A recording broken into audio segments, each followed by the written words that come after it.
Good evening, everybody. Thought I would start off our videos with showing you electrics in the car and the switchgear.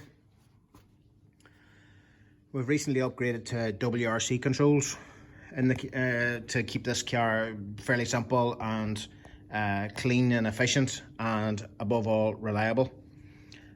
We've recently moved back the seating position, so extending the column, doing all the bits and pieces, all the switches got too far away for my wee short arms. So for starters, we ended up with a nice steering plate, which is basically their modular kit that they have. So we have our indicators left and right. Obviously we have a blue for the main beam, red for the starter. That's normally the horn, but they can bespoke whatever you want. I like the starter on the steering wheel. Being as I spin and stall regular, it's nice to have be able to fire up on the steering plate and not have to reach for the center console when you're already trying to get her down into neutral gear. Wipers as well are all on there. So the main stuff's on the steering plate that you'll need. In the very center of the car, we have the switch panel, which I can reach easily sitting inside, and everything that I want to do is there.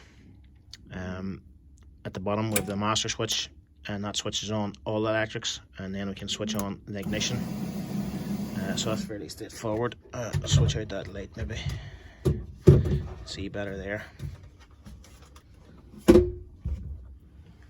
So everything happens on there. That single flash lets me know we're in fuel pump 1. If I keep that held, I can switch to fuel pump 2. I have a starter button also in the center if I need it as well. We have a fan override. We have our side lights off and on, dip beam, map light, spotlights left and right, heated screen left and right, hazards. Cool feature on the bottom there, the 3 auxiliaries. They're basically spares that you can learn to do whatever you want to do. I've just set mine up because I run the intercom direct off the car instead of its own battery. That switches the intercom off and on. It's programmed up as default that it comes on as soon as I switch the car on, so I don't have to switch it on every time.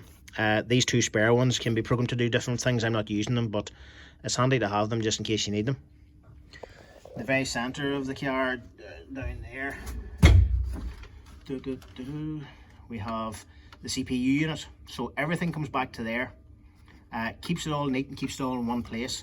It's fairly simple because all your bank of relays in there, or all your fuses are there.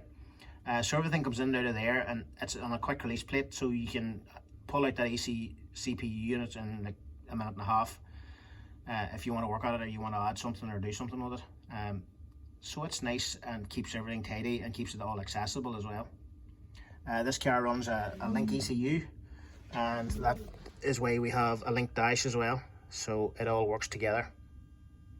It's all pretty cool. She's in neutral, so we can fire up.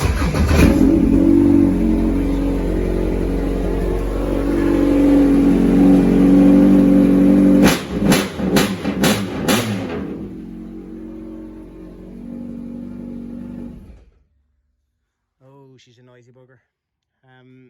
Apart from that, on the electric side of it, under the footrest, the kill switch is in there, and the anti-gravity battery is in there, which is one of those lightweight units.